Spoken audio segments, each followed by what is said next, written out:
Hey y'all, so we are going to go over workflows today. Workflows are managed in Planning Center, and so to access it, first pull up your internet browser and log into Planning Center. However you log in, just use the standard credentials you've always used. Once it logs you in, make sure you're in the People section. So here I was last in the Services section. I'm going to use the menu on the top left-hand corner to toggle down to People, which is where you can find your workflows and your forms to manage. So once you toggle over to the People section, it's going to bring you right to your dashboard. If you scroll down at the bottom of your dashboard, you're going to be able to see your workflow cards. And these are all the cards that are assigned to you based on any and every of the workflows you manage. So you can see based on my view that I have two cards, two people in my workflow, which if you used CCB previously, this was like a process queue.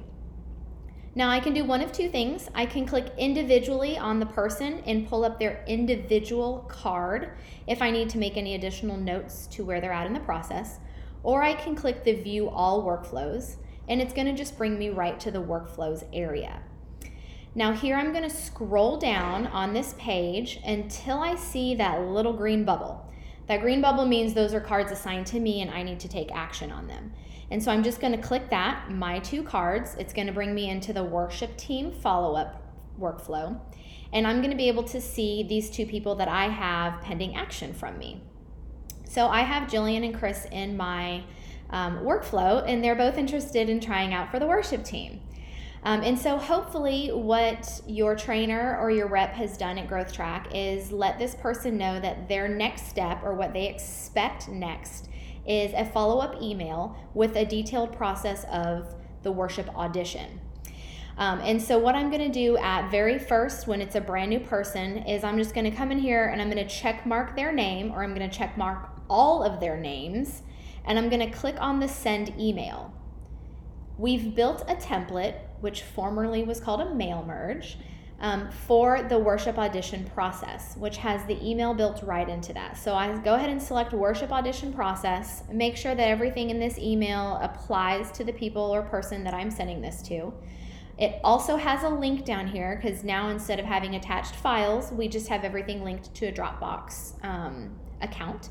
And then I'm going to go ahead and click send the two emails. And this means I've now completed this step of the first touch for that person who's interested in trying out for the worship team.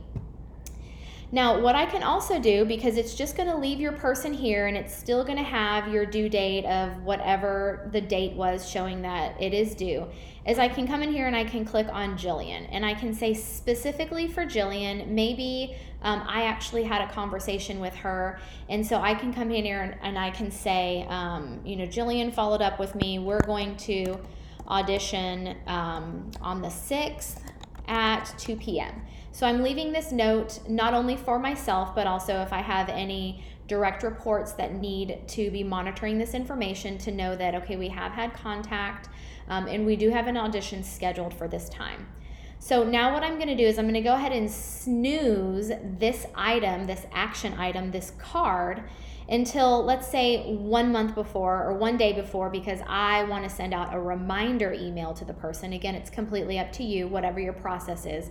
But I'm going to go ahead and snooze this until June 5th, which I can see right here. I've now snoozed this card until June 5th. So when I get that email that says you have a card that needs action, I can come in here, come look at my internal notes, remind myself of where I was, and then take the action. And then you can close that card from the top right-hand corner. And that just means that Jillian is no longer showing in my due right now. It's showing that she's got a follow-up. And so now what I can also do, let's just say that Chris went through the audition and he's done. We've added him to the schedule. He's going to become one of our vocalists or one of our band members. We've already done all of that on the services side. I can come in here and say added to team, completed all process, anything else that is necessary here. Background check has been approved. Yada, yada, yada. Whatever final information that I need to put in here, I can. So I'll go ahead and save this, and if I'm completely done with this person, I can click complete step. And that means there's no more action needing to be followed up on this person or this card, which it's referred to in Planning Center. So I get this great little green banner that says, hey, you've been completed. If you need this person to go anywhere else, we can send them back to the previous step. We can still send them an email from here if we want, or we can just close out of this card because right now we are completely done. Now, if you've completed somebody or you've marked somebody complete, but you still want to go back to them and either look at some of your notes or move them back to one of their processes, you do have this completed option right over here to the left that just allows you to look at the cards you've completed. So you can still look at all of the notes that were put in there, all of the information that you've left, the time stamp of what you've gotten taken care of. And then also what you can do is if you've got multiple people that are using management in your specific workflow, you can toggle down and you can look at other people who may have something assigned to them. So for right now, this is everything that your workflow entails. I hope that this works smoothly for you. And if you have any questions, let us know.